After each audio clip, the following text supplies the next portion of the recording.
नमस्कार मित्रांनो, मी उत्तम ठाकरे पुन्हा एकदा तुम्हा सर्वांचं अभ्यास मित्र या यूट्यूब चॅनलमध्ये मनपूर्वक स्वागत करतो। मित्रांनो, तुम्हाला माहीतच असेल की 2024 मध्ये जे येणारे पोलीस भरती त्या दृष्टीने आपण जीकेची सीरीज सुरू केली आहे। आजचं आपलं तिसरं लेक्चर असणार आहे। मी तुम्हाला सांगेल आपल्या चॅनलमध्ये आपण एक प्लेलिस्ट बनवले पोलीस भरती जीके, त्यामध्ये तुम्हाला सर्व व्हिडिओ पाहायला मिळतील। मी तुम्हाला सांगेल हे व्हिडिओ तुम्ही पूर्ण बघा, हे लेक्चर पूर्ण बघा, येणाऱ्या एग्जाम मध्ये तुम्हाला ह्या लेक्चरचा खूप जास्त फायदा होईल। तर चला लेक्चरला सुरुवात करूया। लेक्चरला सुरुवात करण्याच्या पहिले मी तुम्हाला सांगू इच्छितो की मित्रांनो, गूगल प्ले स्टोर वरती जा, अभ्यास मित्र नावाचं आपले ॲप्लिकेशन आहे ते डाउनलोड करा। त्या ठिकाणी तुम्हाला करंट अफेअरच्या खूप सारे टेस्ट सीरीज फ्री मध्ये पाहायला मिळतील। त्याचबरोबर आपल्या वेगवेगळ्या बॅचेस देखील आहेत, राज्यसेवा झालं, कंबाईन झालं, आणि मी तुम्हाला सांगेल मित्रांनो आपली पोलीस भरतीची एक रेकॉर्डेड बॅच देखील आहे, ते देखील तुम्ही जॉइन करू शकता। तर तुम्ही गूगल प्ले स्टोर मध्ये जा। तर मी तुम्हाला सांगेल गूगल प्ले स्टोर वरनं अभ्यास मित्र नावाचं आपलं ॲप्लिकेशन डाउनलोड करा। त्याचबरोबर आपलं टेलिग्रामला अभ्यास मित्र MPSC नावाचं चॅनल देखील आहे, ते देखील तुम्ही जॉइन करा। त्या ठिकाणी आपण अभ्यासाच्या रिलेटेड माहिती शेअर करत असतो। त्याचबरोबर आपल्या लेक्चरचं नोटिफिकेशन सर्वप्रथम आपण या ठिकाणी शेअर करत असतो। त्यामुळे आपलं टेलिग्राम चॅनल आहे ते तुम्ही जॉइन करून ठेवा। तसेच मित्रांनो, तुम्ही आपलं इंस्टाचं पेज देखील आहे अभ्यास मित्र नावाचं, त्याला देखील फॉलो करा। मी तुम्हाला सांगेल मित्रांनो आपली पोलीस भरतीची देखील बॅच आहे, ती रेकॉर्डेड बॅच आहे। फी असणार आहे मित्रांनो 1499 रुपये। तुम्हाला काही डाऊट असेल या बॅच बद्दल तर तुम्हाला इथं खाली नंबर दिलेले, ह्या नंबरवरती कॉल करून तुम्ही सविस्तर बॅचची माहिती विचारू शकता। मी तुम्हाला तुम्ही इथं बघू शकता बॅचचे वैशिष्ट्य, कालावधी 6 महिने असणार आहे, रेकॉर्डेड बॅच असणार आहे। मित्रांनो, तुम्ही एक व्हिडिओ किती वेळ बघू शकता, त्याचबरोबर तुम्हाला हस्तलिखित नोट्स देखील भेटतील आणि त्याचबरोबर टेस्ट सिरीज देखील आहेत। मित्रांनो, ह्या बॅचमध्ये तुम्हाला बॅच बद्दल काही डाऊट असेल, काही शंका असेल तर तुम्ही बिंदास कॉल करा आणि विचारू शकता। तर चला मित्रांनो, आपण जास्त वेळ न वाया घालवता आपल्या लेक्चरला सुरुवात करू। मी तुम्हाला सांगेल मित्रांनो, पोलीस भरती जीके नावाची आपली प्लेलिस्ट आहे, त्या प्लेलिस्ट मध्ये तुम्हाला पहिले 1 आणि 2 नंबरचे व्हिडिओ पाहायला मिळून जाईल। आजचं आपलं लेक्चर असणार आहे लेक्चर क्रमांक 3। तर चला आता आपण जाऊया पुढे, आणि तुम्ही स्क्रीनवर बघू शकता पहिला प्रश्न आजच्या लेक्चरचा।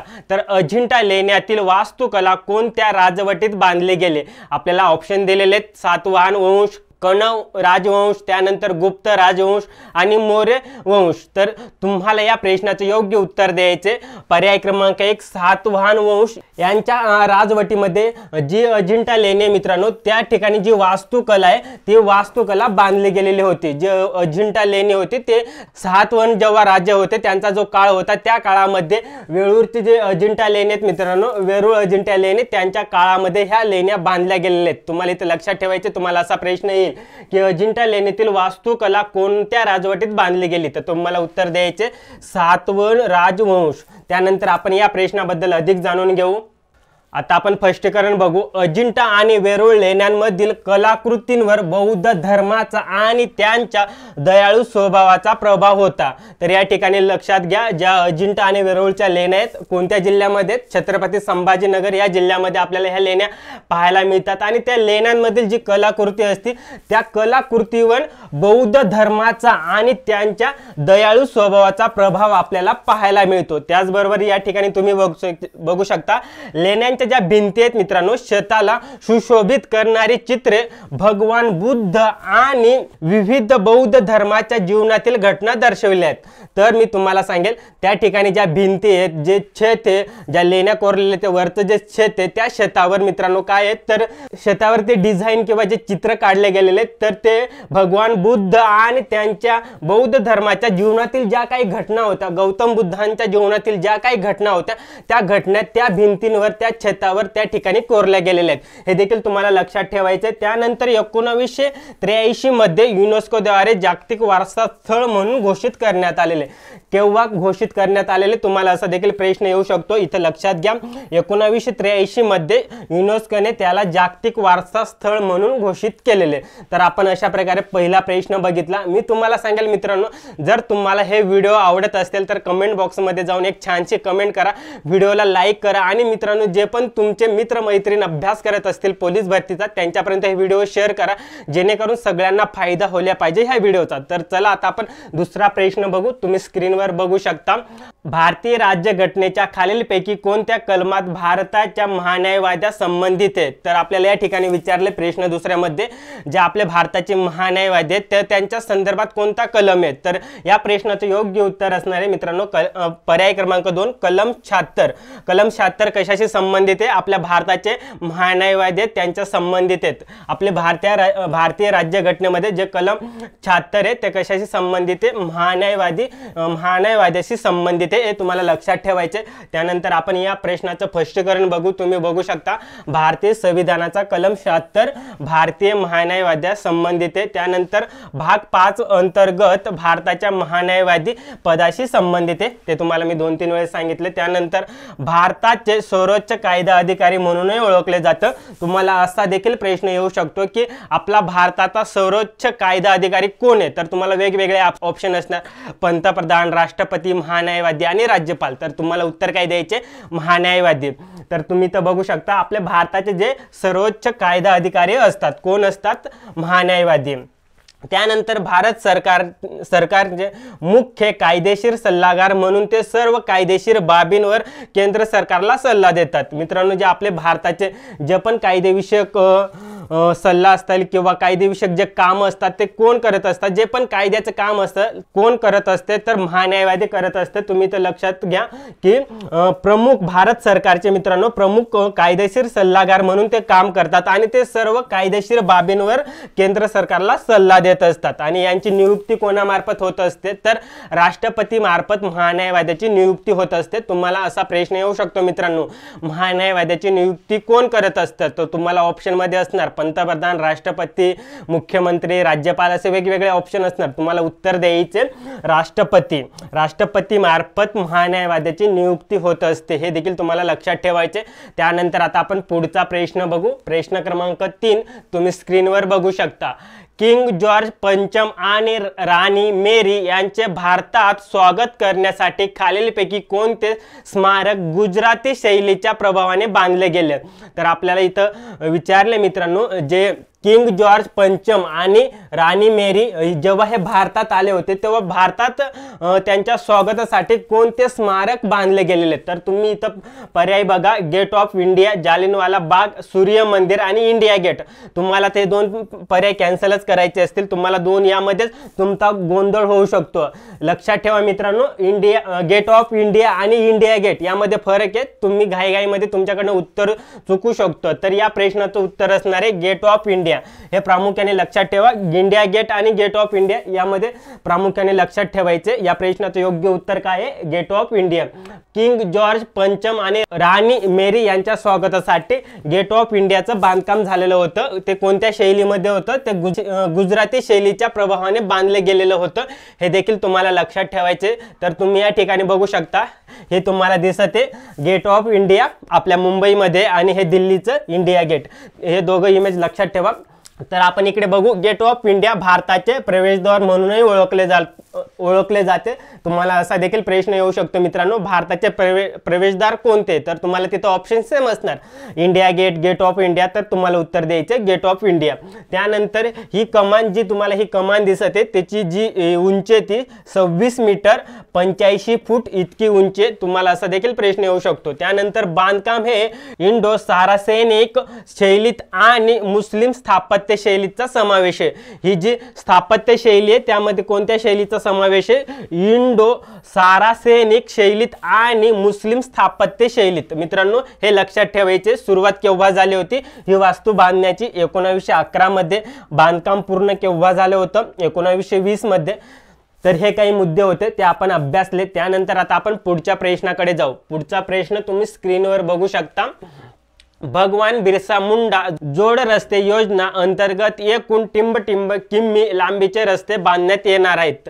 तर मित्रांनो, हा प्रश्न करंटच्या दृष्टीने ही जी योजना ही 2023 मध्ये आपल्या महाराष्ट्र सरकारने सुरू केलेली योजना आहे, त्यामुळे हा प्रश्न व्यवस्थित लक्षात ठेवा, कारण की आपल्याला करंटचे पण प्रश्न आपल्याला विचारले जातात। ही योजना जी सुरू झाली ती 2023 मध्ये सुरू झाली, त्यामुळे मी हा प्रश्न टाकलेला आहे। तुम्ही या ठिकाणी भगवान बिरसा मुंडा यांचा फोटो बघू शकतात। योजनेचं नाव लक्षात ठेवा, भगवान बिरसा मुंडा जोड रस्ते योजना अंतर्गत एकूण टिंब किमी लांबीचे रस्ते बांधण्यात येणार आहेत। तर या प्रश्नाचे योग्य उत्तर असणारे मित्रांनो पर्याय क्रमांक 1, 6838 किलोमीटरचे रस्ते बांधण्यात येणार आहेत। त्यानंतर आपण या प्रश्नाबद्दल अजून सविस्तरपणे जाणून घेऊ। तुम्ही या ठिकाणी बघू शकता, महाराष्ट्र मंत्रिमंडळाने 18 ऑगस्ट 2023 रोजी भगवान बिरसा मुंडा जोड रस्ते योजनेची घोषणा झालेली आहे। त्यानंतर उद्देश काय आहे, आपल्या राज्यातील एकूण 17 जिल्ह्यातील 17 आदिवासी जिल्ह्यात जे जिल्हे त्या भागात रस्ते जोडणी वाढवणे, जे रस्ते असतात मित्रांनो ते वाढवणे। किती जिल्ह्यांमध्ये ही योजना लागू आहे? टोटल 17 जिल्ह्यांमध्ये।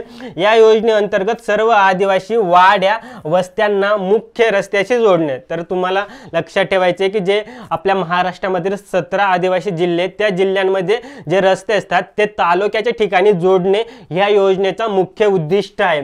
तर हा प्रकल्प सुमारे 5000 कोटी रुपयांचा असणार आहे, हे देखील तुम्हाला लक्षात ठेवायचे। तुम्हाला एवढं लक्षात ठेवायचे की बिरसा मुंडा जोड रस्ते योजना कशाशी संबंधित आहे।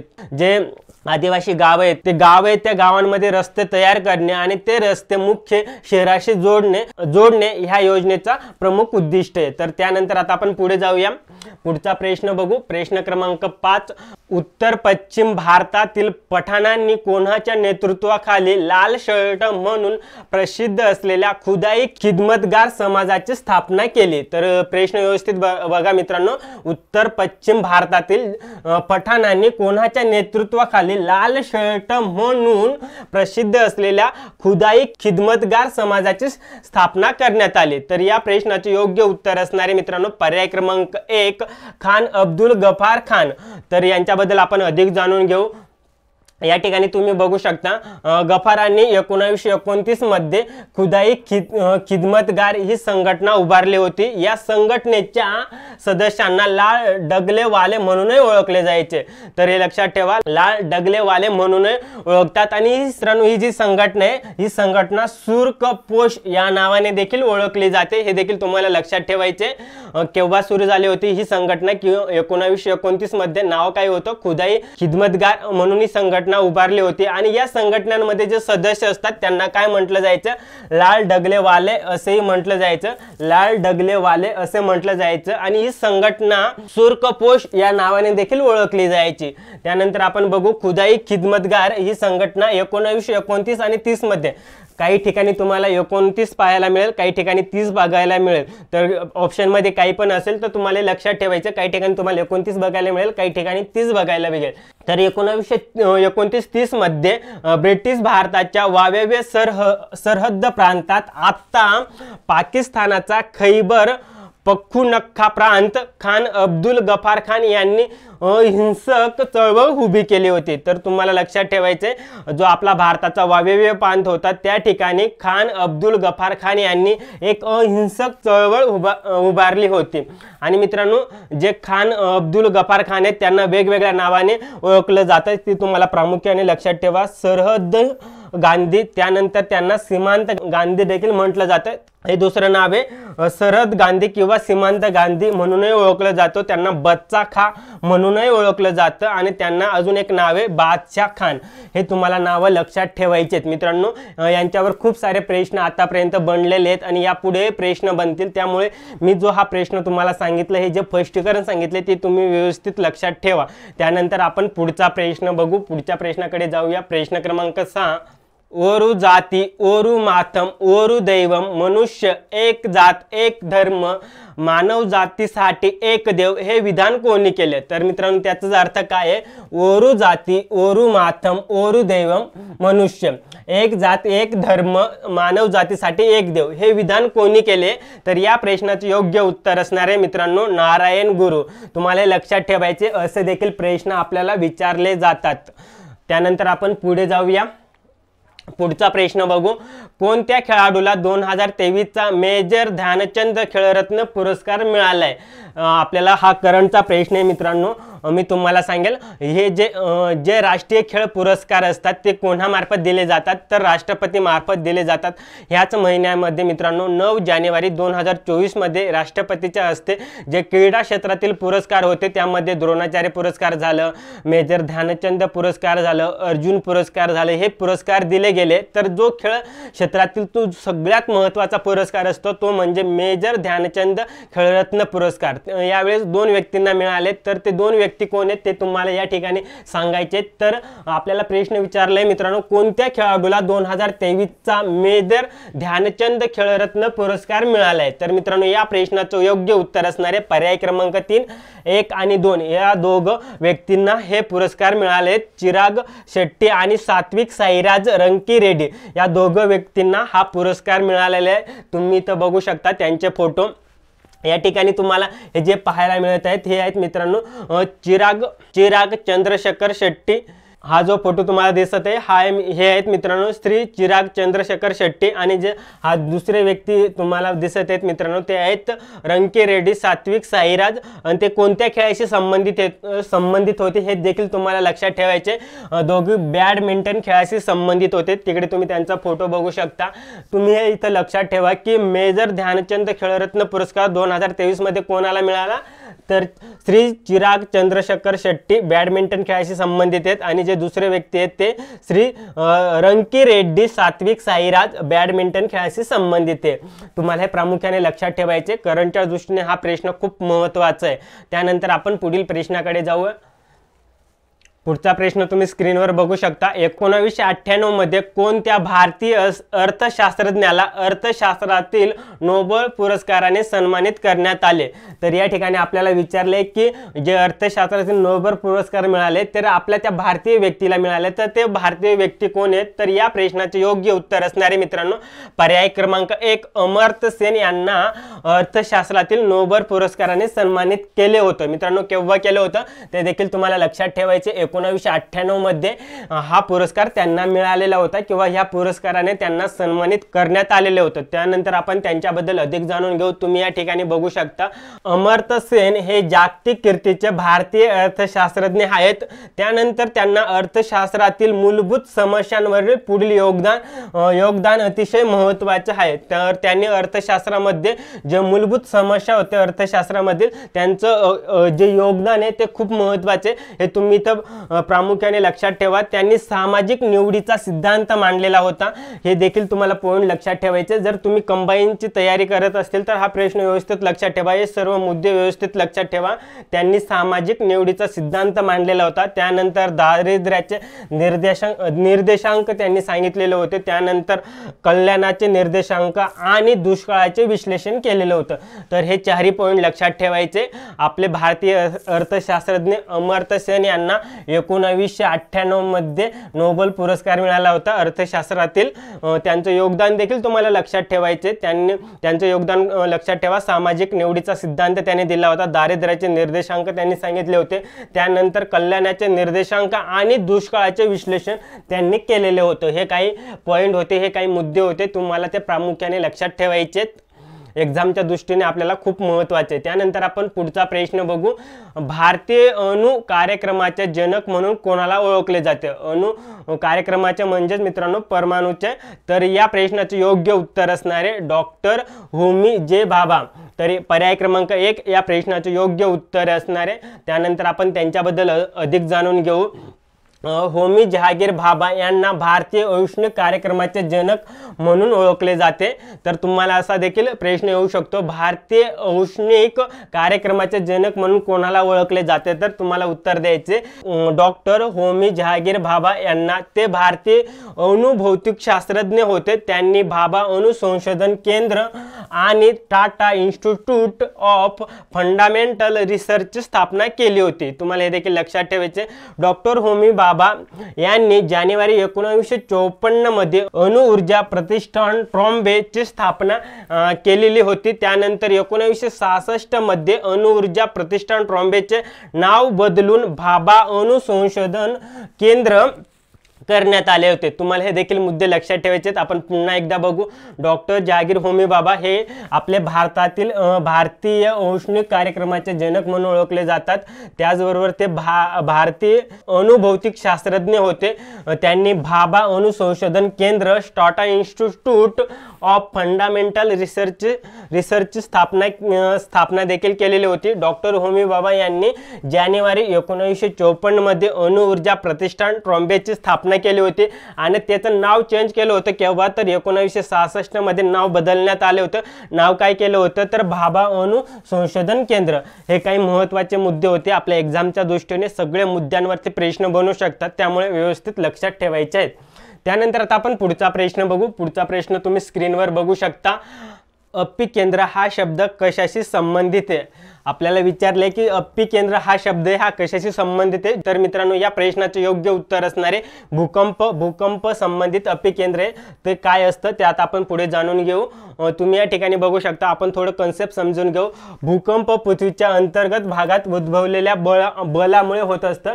ज्या आपल्या पृथ्वीच्या अंतर्गत ज्या काही भूहालचाली होत असतात त्यामुळे भूकंप येत असतात। त्यामुळे या अंतर्गत शक्तींना अंतर्जाल बल किंवा अंतर्गत बल असे देखील म्हणतात। हे तुम्हाला लक्षात ठेवायचे। भूकंपाची तीव्रता रिश्टर स्केलने मोजली जाते।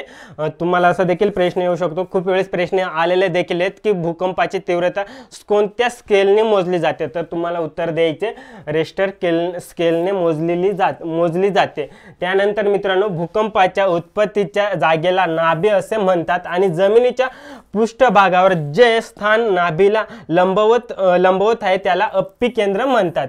तर अप्पी केंद्र कशाला म्हणतात मित्रांनो? इथं लक्षात घ्या, भूकंपाच्या उत्पत्तीच्या जागेला नाभी म्हणतात। ज्या ठिकाणी अंतर्गत भागामध्ये भूकंप निर्माण होतात तर त्या ठिकाणाला काय म्हटलं जातं? तर त्या ठिकाणाला नाभी म्हटलं जातं आणि जमिनीच्या पृष्ठभागावर जे स्थान नाभीला लंबवत आहे त्याला अप्पी केंद्र म्हटलं जातं। जर सपोज आपण पुढे एक डायग्राम मी घेतलेलीच आहे, तर या ठिकाणी तुम्ही बघा, जमिनीचा हा खालचा भाग आहे, हा जमिनीचा भाग आहे। तर या ठिकाणी भूकंप निर्माण झालं तर या ठिकाणी काय म्हटलं जाणार? तर भूकंप नाभी म्हटलं जाणार। आणि या ठिकाणी लंबवत जो भूपृष्ठावरचा जो भाग असतो, जमिनीचा भूपृष्ठावरचा भाग, तर याला काय म्हटलं जातं?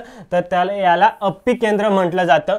तर तुम्ही इथं लक्षात ठेवा, ही जी दिसत आहे मित्रांनो, याला प्राथमिक लहरी म्हटलं जातात आणि तुम्हाला ही झिगझॅग पद्धतीने लहरी पाहायला मिळत असतात, यांना दुय्यम लहरी म्हटलं जातात। त्यानंतर अजून एक लहर निर्माण होते मित्रांनो, हे तुम्ही बघू शकतात या प्रकारे, याला काय म्हटलं जातात? तर याला भूपृष्ठ लहरी म्हटलं जातात। तर हे तुम्हाला लक्षात ठेवायचे। आणि हा भूपृष्ठ भाग आहे आणि जो हा वरचा भाग असतो याला काय म्हटलं जातं? अप्पी केंद्र म्हटलं जातं। आणि ज्या ठिकाणी भूकंप निर्माण होतो त्याला काय म्हटलं जातं? भूकंप नाभी म्हटलं जातं। आय होप तुम्हाला हे समजलं असेल। तर चला आता आपण पुढचा प्रश्न बघू। मित्रांनो, मी तुम्हाला सांगेल, आता यापुढे जे पण प्रश्न असणार आहेत ते प्रश्न आतापर्यंत वेगवेगळ्या पोलीस भरती झालेले आहेत त्या एक्झाममध्ये विचारले गेलेले आहेत। थोडक्यात हे PYQ आहेत, हे लक्षात ठेवा, हे पूर्ण प्रश्न विचारले गेलेले आहेत। आतापर्यंत आपण जे अभ्यास केले ते अतिसंभाव्य प्रश्न होते आणि आता यापुढे आपण जे अभ्यास करणार ते PYQ आहेत। तर हा प्रश्न खूप वेळेस विचारला गेलेले आहेत। तर तुम्ही बघा, खालीलपैकी कोणत्या जोड्या चुकीच्या आहेत? तर आपल्याला विचारले, या ठिकाणी आपल्याला काही संस्था दिलेल्या आहेत, आपल्या महाराष्ट्रातील संस्था आहेत आणि या ठिकाणी त्यांचे मुख्यालय, त्यांचं ठिकाण कोणते ते दिलेले। तर यापैकी आपल्याला चुकीचे जोडे ओळखायचे आहेत। तर तुम्ही इथं बघू शकता, गुन्हे अन्वेषण विभाग कुठे? तर पुणे जिल्ह्यामध्ये, हे जोडी अगदी बरोबर आहे मित्रांनो। त्यानंतर महाराष्ट्र गुप्त वार्ता प्रबोधिनी, हे देखील जोडी अगदी बरोबर आहे, हे ठिकाण पुणे या ठिकाणीच आहे। त्यानंतर महाराष्ट्र पोलीस प्रबोधिनी नाशिकमध्ये आपण मागच्या प्रश्नामध्ये अभ्यास केलेलं होतं। या वरच्या तिघ जोड्यात अगदी बरोबर आहेत। त्यानंतर महाराष्ट्र राज्य लाचलुचपत प्रतिबंध विभाग मित्रांनो हे पुण्यामध्ये नाही आहे, मी पुढे सांगेल कुठे. त्यानंतर दहशतवाद विरोधी पथक हे नागपूरमध्ये नाही. हे दोघं पर्याय मित्रांनो हे चुकीचे आहेत. यांचं जे ठिकाण आहे ते वरळी मुंबई या ठिकाणी आहेत. तर तुम्हाला हे दोघं ठिकाण जे मुख्यालय ते आपल्या महाराष्ट्रातील ज्या संस्था आहेत त्या दोघं संस्थांचे जे मुख्यालय आहे ते मुंबई या ठिकाणी आहेत. तर पर्याय क्रमांक 4 या प्रश्नाचे योग्य उत्तर असणारे हे दोघं चुकीचे आहेत. आणि हे वरती जे 3 संस्था दिलेले आहेत ते अगदी बरोबर आहेत. तुम्ही पुन्हा एकदा बघा. गुन्हे अन्वेषण विभाग पुणे या ठिकाणी, त्यानंतर महाराष्ट्र गुप्त वार्ता प्रबोधिनी पुणे या ठिकाणी, त्यानंतर महाराष्ट्र पोलीस प्रबोधिनी नाशिक या ठिकाणी आणि महाराष्ट्र राज्य लाचलुचपत प्रतिबंध विभाग मुंबई वरळी मुंबई या ठिकाणी. त्यानंतर दहशतवाद विरोधी पथक हे देखील नागपूरला नसून ते मुंबई या ठिकाणी आहे. तर या प्रश्नाचे योग्य उत्तर असणारे पर्याय क्रमांक 4. त्यानंतर तुम्ही या ठिकाणी बघू शकता मुंबई वरळी या ठिकाणी दोघं आपल्याला विभाग पाहायला मिळतात. त्यानंतर आपण पुढे जाऊया. ऑलरेडी हे मी तुम्हाला सांगितले. आता आपण प्रश्न क्रमांक 12 बघू. हा देखील प्रश्न मित्रांनो खूप वेळेस विचारला गेलेला आहे. 26 नोव्हेंबर 2008 रोजी मुंबई येथे झालेल्या दहशतवादी हल्ल्यांच्या पार्श्वभूमीवर महाराष्ट्र पोलीस दलाने ही यंत्रणा स्थापन केली. तर आपल्याला काय विचारले तर आपल्याला इथं वेगवेगळ्या दल दिलेले आहेत. तर 2008 मध्ये 26 नोव्हेंबर 2008 रोजी मुंबई येथे दहशतवादी हल्ला झाला होता. तर ते दहशतवादी हल्ल्याला प्रत्युत्तर देण्यासाठी किंवा त्याच्या पार्श्वभूमीवर महाराष्ट्र दलाने कोणती यंत्रणा स्थापन केली. तर या प्रश्नाचे उत्तर असणारे पर्याय क्रमांक 4 फोर्स 1 म्हणून ही यंत्रणा स्थापन केलेली आहे. त्यानंतर आपण त्याबद्दल अधिक जाणून घेऊ. तुम्ही या ठिकाणी बघू शकता 2008च्या 26/11च्या हल्ल्याच्या पार्श्वभूमीवर फोर्स 1 ची स्थापना करण्यात आलेली ही रचना मित्रांनो NSG प्रमाणे हे देखील तुम्हाला लक्षात ठेवायचे. महाराष्ट्राचे हे कमांडो आहेत. कमांडो पथक हे आपले महाराष्ट्राचे कमांडो पथक आहेत. मित्रांनो उद्देश काय आहे? दहशतवादी हल्ल्यापासून मुंबईची सुरक्षा करणे. त्यानंतर मुंबईवर दहशतवादी हल्ला झाल्यावर प्रत्युत्तर देण्यासाठी फोर्स 1 ची स्थापना केली गेलेली आहे. हे देखील तुम्हाला लक्षात ठेवायचे. मुख्यालय कोणत्या ठिकाणी? गोरेगाव या ठिकाणी. मुंबईमधील जे गोरेगाव ठिकाणे त्या ठिकाणी आहेत आणि यामध्ये 200हून अधिक जवान या पथकामध्ये असतात. तर तुम्हाला लक्षात ठेवायचे वन स्फोर्सची निर्मिती कशासाठी केली गेलेली आहे? मुंबईची सुरक्षा करण्यासाठी किंवा जे दहशतवादी हल्ला होत असतात त्यांना प्रत्युत्तर देण्यासाठी फोर्स 1 ची स्थापना करण्यात आलेली. त्यामध्ये किती जवान असणार आहेत? 200 जवान असणार आहेत. त्यांचं मुख्यालय कोणत्या ठिकाणी? मुंबईतील गोरेगाव या ठिकाणी मुख्यालय. हे काही महत्त्वाचे पॉइंट आहेत हे लक्षात ठेवा कारण की याच्यावरती खूप वेळेस प्रश्न विचारले गेलेले आहेत. त्यानंतर आपण पुढचा प्रश्न बघू. प्रश्न क्रमांक 13 प्राचीन संस्कृतीचे अवशेष सापडलेले जोरवे हे ठिकाण कोणत्या तालुक्यात येत? आपल्याला काय विचारले की जी प्राचीन संस्कृतीचे अवशेष सापडले आपल्या महाराष्ट्रामध्ये ते जोरवे हे ठिकाण कोणत्या जिल्ह्यात किंवा कोणत्या ठिकाणी आहे? तर आपल्याला असं विचारलेले आपल्याला जोरवे हे ठिकाण कोणत्या तालुक्यामध्ये? आपल्याला या ठिकाणी तालुके दिले. तर संगमनेर तालुक्यामध्ये ही प्राचीन संस्कृती सापडले. मी तुम्हाला सांगेल आपल्याला पोलीस भरतीला प्राचीन भारताचे जो इतिहास आहे त्यावरती देखील प्रश्न विचारले जातात. हा प्रश्न देखील विचारला गेलेला आहे तर तुम्हाला लक्षात ठेवायचे. त्यानंतर आपण अधिक जाणून घेऊ. महाराष्ट्रातील ताम्रपाषाण युगातील प्राचीन अवशेषांचे एक स्थळ आहे जोरवे. मित्रांनो हे काय? जोरवे हे गाव आहे. ते संगमनेर तालुक्यातील अहमदनगर जिल्ह्यामध्ये. तुम्हाला लक्षात ठेवायचे अहमदनगर जिल्ह्यातील संगमनेर तालुक्यामध्ये जोरवे हे गाव आपल्याला पाहायला मिळतं आणि त्या ठिकाणी आपल्याला ताम्रपाषाण युगातील प्राचीन अवशेष सापडलेले आहेत. तर जोरवे येथे उत्खनन केल्यावर पुरातन काळातील संस्कृतीचे अवशेष आपल्याला सापडलेले आहेत आणि हे अवशेष मित्रांनो इसवी सन पूर्व 150 चे आहेत. हे देखील तुम्हाला लक्षात ठेवायचे. उत्खनात सापडलेल्या या संस्कृतीला जोरवे संस्कृती म्हणतात. आणि मित्रांनो जोरवे संस्कृती कोणत्या नदीकाठी वसलेली होती असा देखील तुम्हाला प्रश्न येऊ शकतो.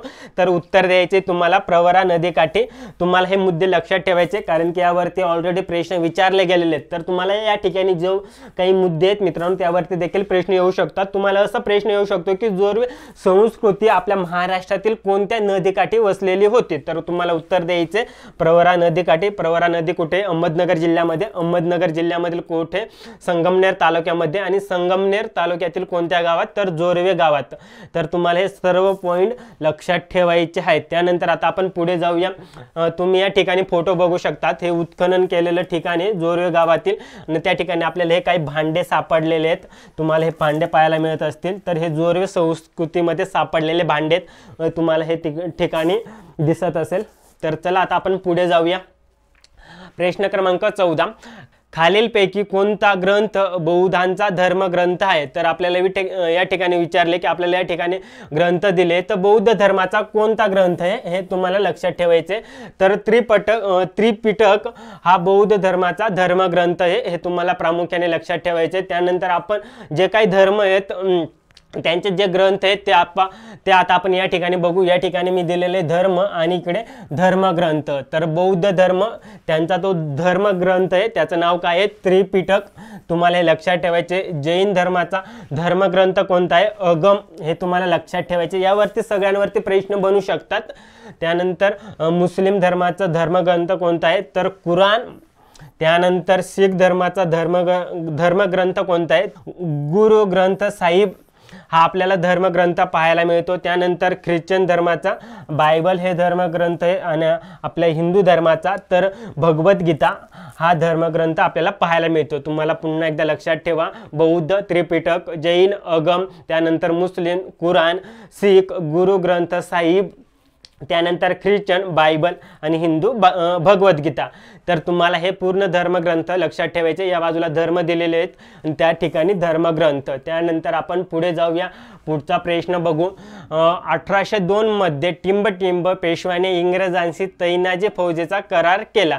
तर या प्रश्नाचं योग्य उत्तर असणारे पर्याय क्रमांक 4, दुसरा बाजीराव यांनी तैनाजी फौजेचा करार केलेला होता. तर केव्हा केलेला होता? 1802 मध्ये केलेला होता. हे देखील तुम्हाला लक्षात ठेवायचे. त्यानंतर आपण पुढे जाऊया.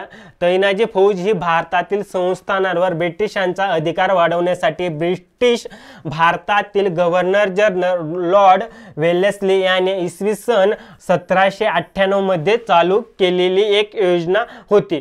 तुम्हाला लक्षात ठेवायचे की तैनाजी फौज काय होती? तर भारतातील संस्थानावर ब्रिटिशांचा अधिकार वाढवण्यासाठी, जे ब्रिटिश होते त्यांचा अधिकार वाढवण्यासाठी, जे आपल्या भारतामधील वेगवेगळे संस्थाने होते त्यावर अधिकार वाढवण्यासाठी ब्रिटिश भारतातील गव्हर्नर जनरल, तुम्हाला हे देखील लक्षात ठेवायचे, तैनाजी फौज कोणत्या गव्हर्नरच्या काळामध्ये सुरू झाले होते, तर कोणी सुरू केले होते असा देखील प्रश्न येऊ शकतो. काही प्रश्न येऊ शकतो. तुम्हाला उत्तर लक्षात ठेवायचे.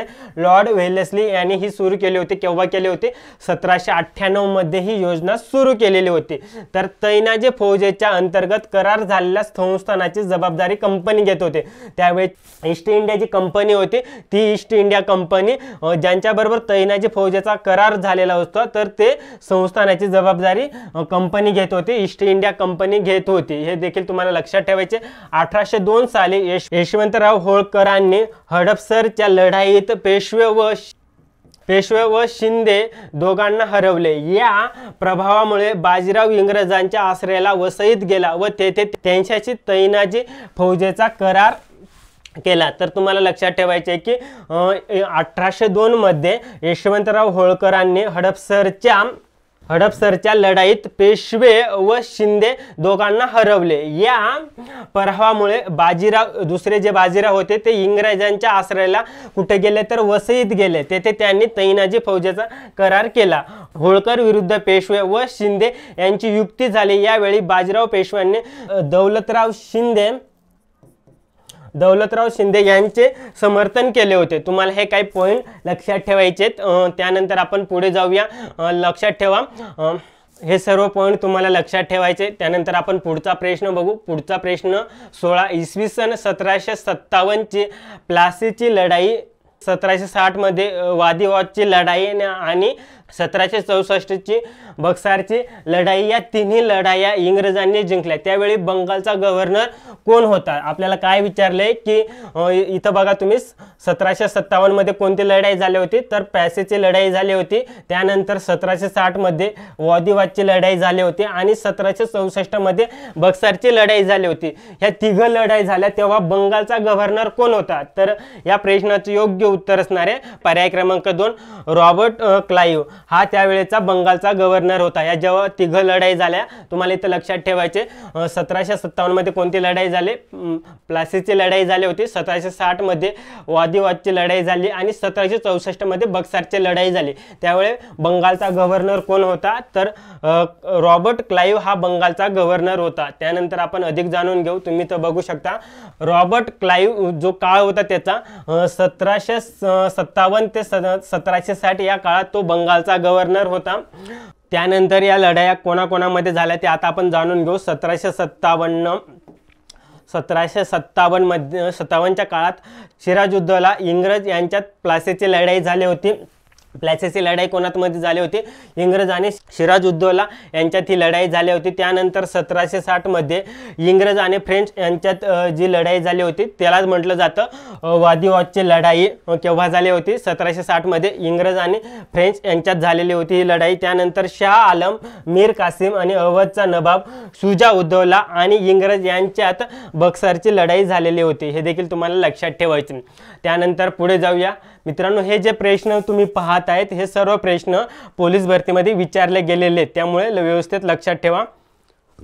सौर मालिकेतील कोणत्या ग्रहाला लाल ग्रह असे सुद्धा म्हणतात। आपल्याला काय विचारले की जे आपली सूर्यमाला आहे त्या सूर्यमालेतील कोणत्या ग्रहाला लाल ग्रह असे म्हणतात, तर तुम्ही या ठिकाणी बघू शकता। तर या प्रश्नाचे योग्य उत्तर असणारे पर्याय क्रमांक 3 मंगळ या ग्रहाला लाल ग्रह असे म्हणतात। त्याबद्दल आपण अधिक जाणून घेऊ। तुम्ही इथं बघू शकता मंगळ हा सूर्यमालेतील कितवा ग्रह आहे, तर चौथा ग्रह आहे। तेथील मातीत लोह असल्याने लाल रंग दिसतो। तर इथं लक्षात ठेवा त्यामध्ये मंगळ ग्रहावर जी माती आहे त्यामध्ये लोहाचं प्रमाण जास्त आहे, त्यामुळे तो जो ग्रह आहे तो आपल्याला कसा दिसतो, तर तो लालसर दिसतो। तसेच मंगळाला 2 उपग्रह आहेत। जो मंगळ ग्रह आहे त्याला 2 उपग्रह आहेत, ते तुम्ही लक्षात ठेवा, फोबोस आणि डेमोस हे 2 उपग्रह आहेत। त्यानंतर कार्बन डायऑक्साईडचे प्रमाण सर्वाधिक आहे। मंगळ ग्रहावर जे कार्बन डायऑक्साईडचे प्रमाण आहे ते सर्वाधिक हे तुम्हाला लक्षात ठेवायचे। सूर्यमालेतील चौथा ग्रह आहे। लाल रंग कशामुळे प्राप्त होतं, तर लोहाचे प्रमाण त्यामध्ये जास्त आहे। त्या ठिकाणी जी माती आहे त्या मातीमध्ये लोहाचं प्रमाण जास्त असल्यामुळे त्याला लाल रंग प्राप्त होतं। तर तुम्ही या ठिकाणी आपली सूर्यमाला बघू शकता। तुम्हाला हा जो सुरुवातीचा ग्रह दिसतो हा आहे मित्रांनो बुध ग्रह। त्यानंतर जो 2 नंबरचा ग्रह आहे तो हा शुक्र ग्रह।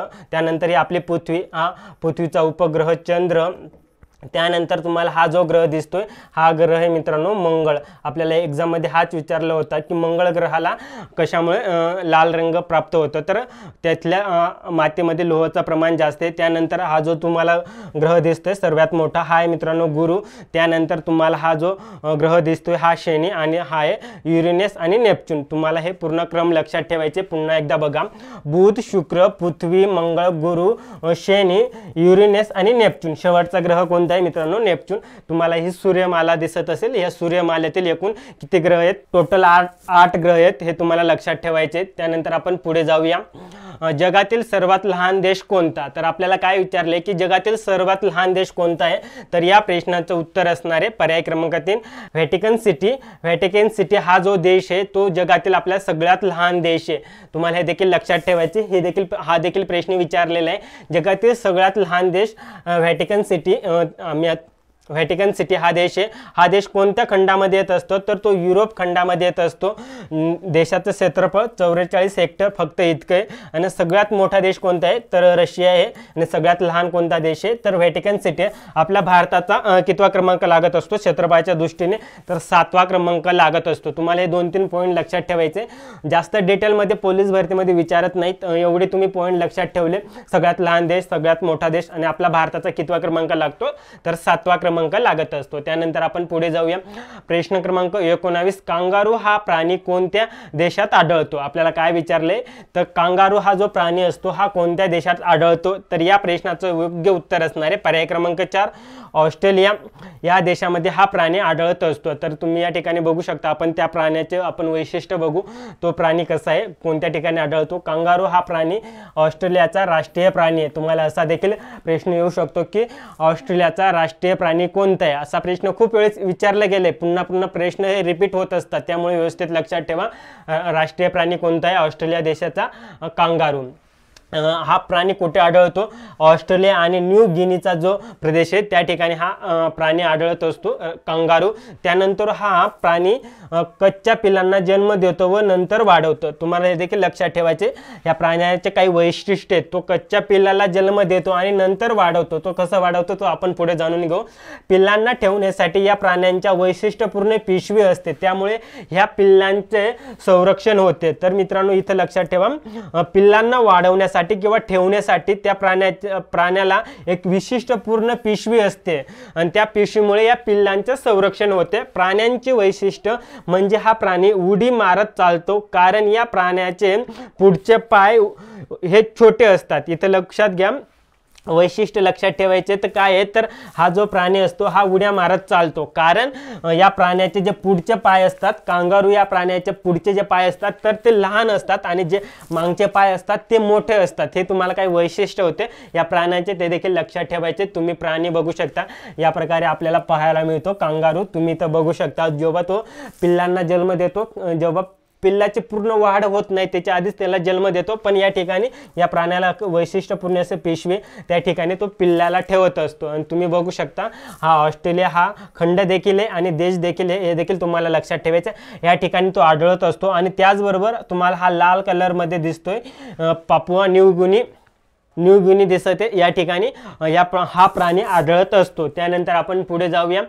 पुढचा प्रश्न, मुळा, मुठा, घोड, सीना, कुकडी, कान्हा खालीलपैकी कोणत्या नदीच्या उपनद्या आहेत? तर या प्रश्नाचं योग्य उत्तर असणारे पर्याय क्रमांक 1, भीमा नदीच्या या सर्व उपनद्या आहेत. पुन्हा एकदा बघा, मुळा, मुठा, घोड, सीना, कुकडी, कान्हा ह्या नद्या सर्व भीमा नदीच्या उपनद्या आहेत. त्याबद्दल आपण अधिक जाणून घेऊ.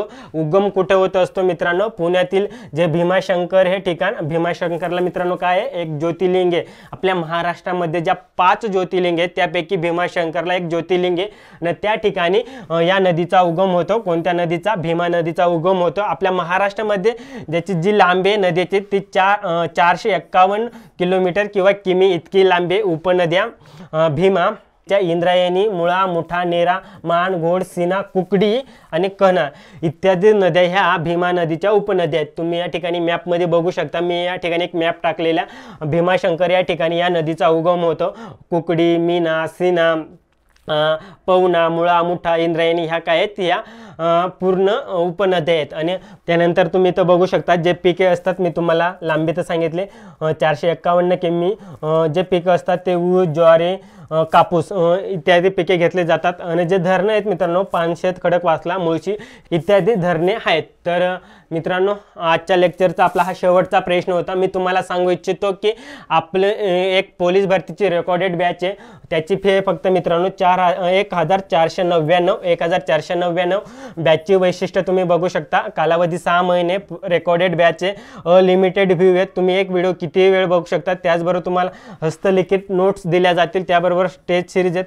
तुम्हाला या बॅचबद्दल काही डाऊट असेल, काही शंका असेल तर तुम्हाला खाली दिलेल्या नंबरवरती कॉल करायचे, तुम्हाला सविस्तरपणे बॅचची माहिती दिली जाईल. मित्रांनो व्हिडिओ संपवण्याच्या पहिले मी तुम्हाला सांगू इच्छितो की मित्रांनो आपलं अभ्यास मित्र नावाचं ॲप्लिकेशन आहे, ते तुम्ही डाउनलोड करा गुगल प्ले स्टोअरवरनं. नाही तर मित्रांनो तुम्हाला व्हिडिओच्या डिस्क्रिप्शन बॉक्समध्ये त्याची लिंक दिलेली आहे, तिथनं डाउनलोड करा. त्या ठिकाणी तुम्हाला करंट अफेअरच्या खूप साऱ्या टेस्ट फ्रीमध्ये पाहायला मिळेल. त्या ठिकाणी आपल्या वेगवेगळ्या बॅचेस देखील आहेत, राज्यसेवा झालं, कंबाईन झालं. त्याचबरोबर तुम्ही वेगवेगळ्या बॅचेस परचेस करू शकता. तुम्हाला जी बॅच व्यवस्थित वाटेल ती बॅच तुम्ही घेऊ शकता. त्याचबरोबर मित्रांनो अभ्यास मित्र नावाचं टेलिग्रामला चॅनल देखील आहे, ते देखील तुम्ही जॉईन करा. त्या ठिकाणी आपण अभ्यासपूर्ण माहिती टाकत असतो. तसेच आपले इंस्टाला पेज देखील आहे मित्रांनो अभ्यास मित्र, त्याला देखील तुम्ही फॉलो करा.